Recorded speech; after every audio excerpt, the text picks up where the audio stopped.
बहुत सारे लोगों का डाउट है कि 10 दिन बचा है एग्ज़ाम सीटेट होने का, अब एग्ज़ाम की तैयारी करें कि ना करें। अभी हम कुछ भी नहीं पढ़े हैं तो बहुत ज़्यादा वो लोग डिस्टर्ब हैं, ठीक है, बहुत ज़्यादा परेशान हैं। तो परेशान हो के यूट्यूब पे सर्च कर रहे हैं कि 10 दिन में सीटेट कैसे पास करें, 15 दिन में सीटेट कैसे पास करें। तो देखिए बहुत ज़्यादा परेशान हो गए हैं और उनका जो माइंड है ना स्थिर नहीं है, ठीक है, स्थिर नहीं है, उसमें भटक रहे हैं, एकदम परेशान हैं कि हम एग्ज़ाम देने जाएं या ना जाएं। फार्म तो अप्लाई कर दिए हैं लेकिन हम कुछ पढ़े ही नहीं है, हमारी कुछ तैयारी ही नहीं है, तो हम सीटेट एग्ज़ाम नहीं देंगे। यही सोच रहे हो आप लोग ना कि हम कुछ पढ़े नहीं है, हमारी तैयारी भी नहीं हुई है और हमारा सीटेट होगा भी नहीं। तो इससे आप डिमोटिवेट हो गए हैं और एग्ज़ाम ना देने का आप फैसला कर लिए हैं। तो इस वीडियो को स्किप मत करिएगा, पूरी वीडियो एंड तक जरूर देखिएगा। आपके एग्ज़ाम के लिए बहुत ज़्यादा हेल्पफुल है, खासकर सीटेट एग्ज़ाम के लिए, ठीक है। क्योंकि मैं अगर घर को संभालते हुए सब कुछ करते हुए मैं सीटेट अगर पास कर सकती हूँ तो आप भी पास कर सकते हैं। जिसके घर में किसी का सपोर्ट ना हो और वो सीटेट पास कर ले तो आप क्यों नहीं कर सकते हो, आप कर सकते हो।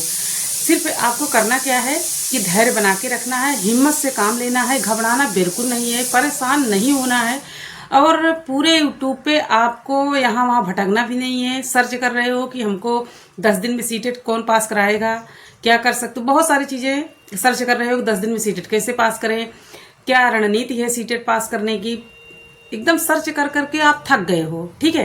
तो लेकिन मैं आज बताती हूँ इस वीडियो को आप इसकी बिल्कुल मत करिएगा, पूरी एंड तक जरूर देखिएगा, ठीक। तो देखिए 5 दिन में पास करने सकते हो, ठीक है, आप 5 दिन में पास कर सकते हो सीटेट।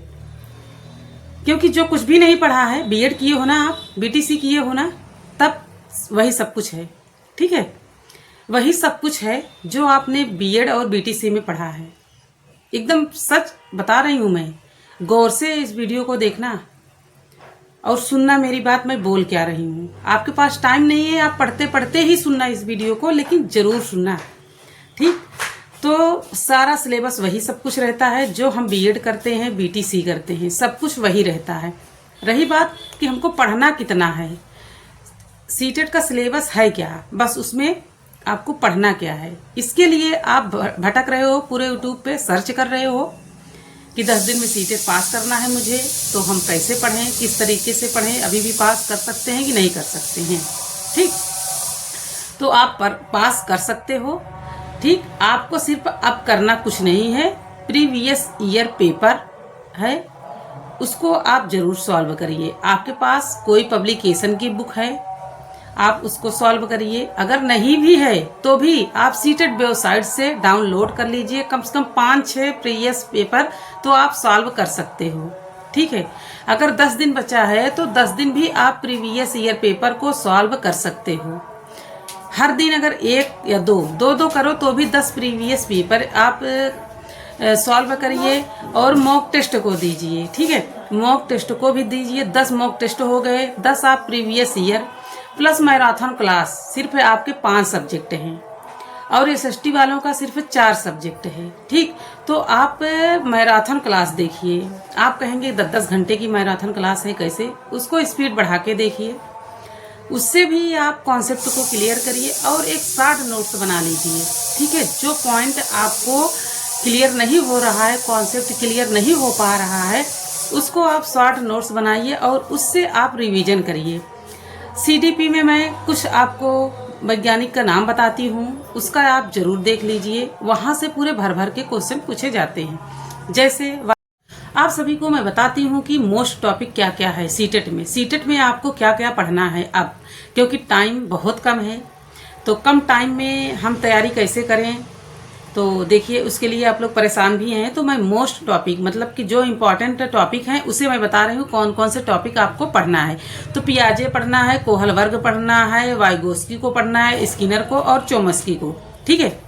इतना आपको मनोवैज्ञानिक पढ़ना ही पढ़ना है और आप अभी भी कर जाओगे, अच्छा कर जाओगे, लेकिन उसके लिए अच्छी खासी मेहनत होनी चाहिए। 8 से 10 घंटे अभी भी पढ़ाई करो। क्या करना है, 10 दिन अच्छे से पढ़ाई करो, फिर एग्जाम देने के बाद 1-2 दिन अपना रेस्ट ले लेना, उसके बाद फिर आप पढ़ाई फिर से स्टार्ट कर देना। तो करना क्या है, बस इतना ही करना है, ठीक है। और रही बात, देखिए मैं आज आपको 8 पॉइंट बताऊंगी 8 पॉइंट में आपको या तो नोट करना चाहते हैं तो आप नोट कर लीजिए कहीं, ठीक है। मैं भी नोट की हूँ आपको बताने के ही लिए कि मेन कितना टॉपिक हो सकता है, ठीक है। तो देखिए मैंने मनोवैज्ञानिक के बारे में मैं बता दी हूँ कि कौन कौन सा टॉपिक था, ठीक। अब दूसरा आपको क्या करना है कि एनसीएफ 2005 और एनईपी 2020 को अच्छे से पढ़ लेना है, ठीक। इसको भी आप देख लेना अच्छे से, क्या यूट्यूब पे पड़ी है वीडियोज, आप वहां से देख लीजिए। तीसरा है एक मूल्यांकन टॉपिक है, मूल्यांकन को भी अच्छे से करिए। और चौथा है बुद्धि, ठीक है। तो बुद्धि की भी टॉपिक आप अच्छे से कवर कर लीजिए। पांचवा है अनुवांशिकता व वातावरण, इसका जरूर देखना आप, ठीक है। यहाँ से भर भर के क्वेश्चन आते हैं। और छठा है कि अधिगम और सृजनात्मकता, इसको भी आप अच्छे से देख लीजिए। सातवां है अभिप्रेरणा और चिंतन, ठीक है, ये वाला टॉपिक आप देख लीजिए। और आठवां है अधिगम विकार। अधिगम विकार से भी बहुत क्वेश्चन पूछा जाता है, पिछली बार भी अधिगम विकार से क्वेश्चन आए थे। इतना आपको करना है सीटेट के लिए। बाकी टैगवर्ड आप देख लीजिए, निगेटिव और मतलब कि ऐसा नहीं, समझ के उसको देखना है कि निगेटिव क्या है पॉजिटिव क्या है, उसको अच्छे से आप देख लीजिए। और अगर नहीं समझ में आ रहा है तो भी आप देखिए, अपना बच्चा समझ के पढ़िए कि हमारे बच्चे पे क्या लागू होता है, क्या अच्छा है, ठीक है। तो आप निगेटिव और पॉजिटिव टैगवर्ड वहां से आप वहां समझिए कि क्या सही है, तो आपको समझ में आएगा। क्योंकि देखिए सीटेट जो है समझ पे आधारित है, फैक्ट पे आधारित नहीं है, तो आपको समझना है। तो आपको निगेटिव और पॉजिटिव टैगवर्ड आप समझिए और उसको अच्छे से करिए। बाकी पेडागोजी में बहुत ज़्यादा हेल्पफुल होता है, क्योंकि देखिए 15 आपका कंटेंट से आता है और 15 नंबर का पेडागोजी आती है। तो 15 नंबर आप पेडागोजी को अच्छे से समझ लिए ना, तो 15 नंबर इधर से 15 30 हो जाएगा। 30 में अगर 25 भी आएगा तो भी आपका स्कोर बहुत अच्छा बन जाएगा। अभी भी टैगवर्ड आप समझिए पेडागोजी का, आप तो समझिए पेडागोजी जो होता है ना, अगर समझ गए आप ना तो फ्री का नंबर होता है, ठीक है। अच्छे से पढ़े होते हैं तो पेडागोजी आप अच्छे से समझिए, उसको अच्छे से करिए। अगर कहीं भी देख रहे हैं कि सॉल्व कराया जा रहा है सीडीपी, तो वहाँ पे आप देखिए पेडागोजी की क्लासेस चल रही हैं, तो वहाँ पे आप देखिए बार बार रिवीजन करिए, उसको स्पीड बढ़ा के करिए, लेकिन आप बार बार उसे करते जाइए, तो बहुत अच्छा स्कोर आपको हो जाएगा। बस इतना ही करना है। बाकी लैंग्वेज आपको पता है कि फर्स्ट लैंग्वेज और सेकेंड लैंग्वेज क्या है, क्योंकि उसमें गद्यांश और पद्यांश रहते हैं दोनों में, उसी से देके आपको आंसर देना रहता है। बाकी 15 नंबर का उसमें भी पेडागोजी आएगा, ठीक है। चाहे आपका जो भी हो, फर्स्ट सेकंड जो भी लैंग्वेज रखे हो आप, उसमें भी पूछा जाएगा। तो आप पेडागोजी को अपना मजबूत कर लेंगे तो 90 नंबर आपका कहीं नहीं मिलेगा, 90 नंबर आपको फ्री में मिलेगा, ठीक। उसका कोई कंटेंट नहीं है, ठीक है। सिर्फ आपको पेडागोजी को समझना है, शब्दों को समझना है, उस शब्दावली को समझना है आपको, ठीक है। बस इतना ही करना है। पेडागोजी आप मजबूत कर लेंगे, कॉन्सेप्ट आपका कम भी अगर क्लियर रहेगा तो भी आपका सीटेट पास हो जाएगी, क्योंकि 90 नंबर का पेडागोजी आता है। 90 में अगर 80 आपको मान लीजिए हम 70 ही समझते हैं कि अगर पांचों सब्जेक्ट में आपके इतना आ गया, कंटेंट से आ गया, तो आपको अच्छे नंबरों से पास हो जाएगा, क्योंकि 90 नंबर पास मार्किंग है और ओबीसी वालों को 82 नंबर पास मार्किंग है। आप अच्छा कर जाओगे, लेकिन सिर्फ मेरी बात मानना है आपको। मोस्ट टॉपिक जो है मैं अभी बताई हूँ, आप देखिए पूरी वीडियो देखिएगा और आप समझिएगा। मैं फिर से लास्ट में एक बार बता देती हूँ कौन कौन से टॉपिक हैं। देखिए आपको मनोवैज्ञानिक जो हैं उनके बारे में कौन कौन से टॉपिक पढ़ना है, तो पियाजे, कोहलवर्ग, वाइगोस्की, नोम चोम्स्की, स्किनर, ठीक है। इतने आपको मनोवैज्ञानिक को पढ़ना है, सिर्फ 5 ही मनोवैज्ञानिक हैं। दूसरा क्या करना है कि एनसीएफ 2005 और एनईपी 2020 को अच्छे से पढ़ लेना है। तीसरा है मूल्यांकन। मूल्यांकन टॉपिक को आपको कवर करना है। बुद्धि, ठीक है, बुद्धि से भी क्वेश्चन पूछे जाते हैं, जिसमें बुद्धि लब्धि परीक्षण होता है, ठीक है। वो वाला टॉपिक आप अच्छे से पढ़ लीजिए। और आनुवंशिकता और वातावरण, ठीक है, इसको भी आपको अच्छे से करना है। और अधिकतम आपको ज़्यादा पढ़ सकते हो, लेकिन मैं इतना ही बता रही हूँ कितने टॉपिक, ठीक। अधिगम सृजनात्मकता, इसको भी आपको देखना है। अभिप्रेरणा चिंतन, इस टॉपिक को आपको देखना है। और अधिगम विकार को देखना है। बाकी टैगवर्ड को देखना है, ठीक है। इतना ही करना है, बाकी कुछ नहीं करना है। और मैं टेट का तैयारी कर रही हूँ, अगर टेट के लिए आप जुड़ना चाहते हैं तो जुड़ सकते हैं। टीजीटी पीजीटी की अगर तैयारी कर रहे हैं तो उसके लिए भी मेरे साथ जुड़ सकते हैं, ठीक है।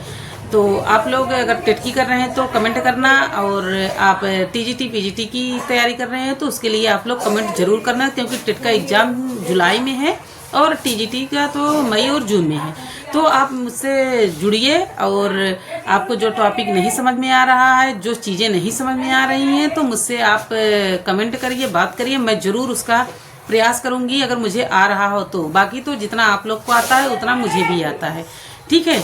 बाकी जो चीज़ें होगी आप कमेंट बॉक्स में कमेंट जरूर करना, क्योंकि देखिए अगर सीटेट और टेट हर एक एग्ज़ाम के लिए अब ज़रूरी हो गया है, तो सब में सीटेट और टेट जरूर मांगा जाएगा। उसके लिए हमको एलिजिबल होना है, तो उसके लिए टेस्ट को क्वालिफाई करना है, ठीक है। जो टेस्ट होगा उसके लिए क्वालिफाई होना है, तो चाहे टेट हो या सीटेट हो, ठीक है। और पढ़ना पड़ेगा, मेहनत ज़्यादा करनी पड़ेगी, चाहे हाउसवाइफ हो, चाहे आप किसी वर्क में काम कर रही हो, कुछ भी स्किल आपके अंदर जो इसमें कर रही हैं। अगर आप टीचिंग लाइन में जाना चाहती हैं तो उसका प्रोसेस अब बड़ा होता चला जा रहा है, दिन प्रतिदिन कंपटीशन भी बढ़ता चला जा रहा है, तो उसको उस कैटेगरी को आपको क्वालिफाई करना ही पड़ेगा।